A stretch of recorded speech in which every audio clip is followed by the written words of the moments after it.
Dalam sebuah langkah yang mungkin paling aneh di era modern, Presiden Donald Trump mengeluarkan perintah eksekutif yang mengubah nama Kementerian Pertahanan Amerika Serikat menjadi Kementerian Perang. Sebuah perubahan yang terdengar agresif, namun ironisnya, diklaim sebagai bagian dari strategi untuk menjadi pemimpin pembawa perdamaian dunia. Mengapa sebuah negara adidaya memilih menggunakan istilah perang untuk menggambarkan kebijakan mereka?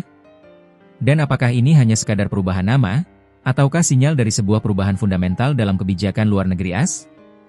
Perubahan ini bukan hanya terjadi pada Kementerian Pertahanan, Pentagon. Sebuah unit penting di Dewan Keamanan Nasional, NSC, yang sebelumnya bernama Direktorat Pertahanan, kini berganti nama menjadi Direktorat Perang. Para pejabat yang bekerja di sana sekarang resmi disebut Direktur Perang.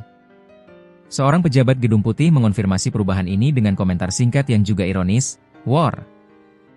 Menteri Pertahanan AS, Pete Hegseth, menyatakan bahwa ini bukan sekadar soal kata-kata, tapi untuk mencerminkan etos pejuang. Perubahan ini juga telah disetujui oleh Menteri Luar Negeri, Marco Rubio. Inilah paradoks yang membuat dunia terheran-heran. Mengapa seorang presiden yang mengklaim sebagai Pak Acemaker justru menggunakan terminologi yang paling agresif? Menurut para analis, ini adalah strategi yang sangat kalkulatif. Dengan menggunakan kata perang, pemerintahan Trump ingin memproyeksikan kekuatan dan keseriusan. Pesannya adalah, kami siap berperang, sehingga kami tidak perlu melakukannya. Tujuannya adalah untuk menakut-nakuti musuh agar mundur, dan secara ironis, menciptakan perdamaian. Beberapa sekutu bahkan telah mendorong agar Trump dinominasikan untuk hadiah Nobel Perdamaian, sebuah hal yang absurd di tengah perubahan nama ini.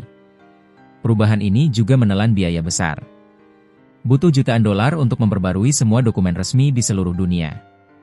Ini menunjukkan bahwa bagi Trump, pesan yang disampaikan oleh nama itu lebih penting daripada biayanya. Perubahan nama ini adalah sinyal yang jelas dari pendekatan kebijakan luar negeri AS di bawah pemerintahan Trump, sikap yang lebih agresif dan konfrontatif untuk mencapai tujuannya. Ini juga terjadi di tengah kabar bahwa pengaruh Dewan Keamanan Nasional secara keseluruhan menurun drastis, dengan kewenangan yang dialihkan ke Pentagon dan Departemen Luar Negeri.